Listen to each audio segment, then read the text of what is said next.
about hermeneutics. Actually, hermeneutics is not a Latin word, so you should be started. It's a Greek word, actually, and so hermeneutics, as I said, from hermeneo to interpret. Exegesis is to read out, and eisegesis is to read in. We could analyze all those song lyrics if we wanted to, and it's got some interesting takes on interpretation and on exegesis, right? But here's the big takeaways I want you to think about or have in mind from biblical hermeneutics writ large, not just from Flame's song. And that is that the Bible, as we now have it, is the end result of a long and complex set of processes. Okay? Not just one process, but set of processes. Right? We know this from all sorts of ways and reasons, partly because of the books that didn't get in, the earlier question. The books that are available in early Judaism and early Christianity and what we have now. And also through the careful, systematic art and science of biblical interpretation and hermeneutics. Don't be scared.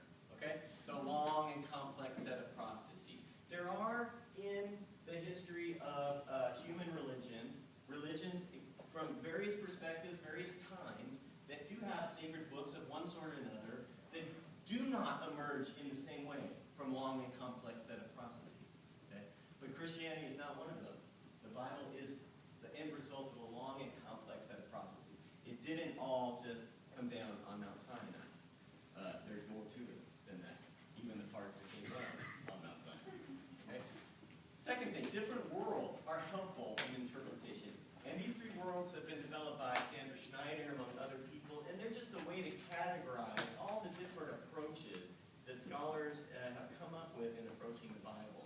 There's three, and I just want to throw them out there so that you have them in mind. I think probably you'll come back to them in various ways as you look at these texts and work with your groups.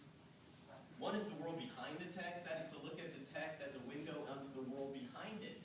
So you look at Romans, but you're really interested in Paul, or you're interested in the church at Rome, or you look at the Psalms, but you're really interested in what worship was like in the temple. You're using the text as a window to the world behind the text, the history that gave rise to the text. The second world is the world within the text. There's more to the text than just history. Even historical texts have more to them than just history. There might be rhetoric, there might be artistry, right? Even just a straight-up list of when King Ashurbanipal did this and that and the other thing. I was an Assyrian king. This, that, and the other thing is selected. It's motivated by particular means and tools of principles of selection and organization. So the world within the text pays attention to the text as literature. What kind of literature is it? Big question here is what genre? What kind of literature is this, right? You know about genre, history, fiction, nonfiction, right? Those are big distinct fiction and nonfiction. What kind of fiction? Historical fiction, science fiction, fantasy, right? All these are subgenres. My little one, I told you about, his name is Micah. The other day he was sitting at the dinner table, and I'm like, what are you working on, Mike? He's doing his homework.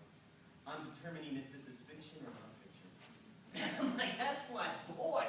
He's going to be a Bible scholar someday. Let's hope. We can only hope, people, and pray. Okay, the final world is the world in front of the text. That's paying attention to us as readers, right? The Bible